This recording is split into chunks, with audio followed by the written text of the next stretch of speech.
சுழலும் கோள்கள் அவன் சொல் கேட்கும். அவனை தொழுதால் போதும் நல்லதே நடக்கும்.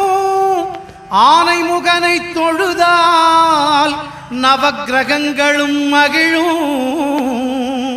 நல்லதே நடக்கும், நல்லதே நடக்கும்.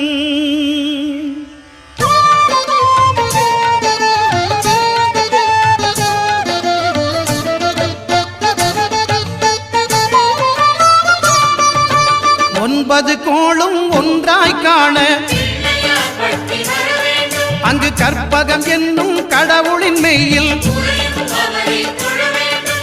ஒன்பது கோளும் ஒன்றாய் காண அங்கு கற்பகம் என்னும் கடவுளின் மெய்யில். சூரியன்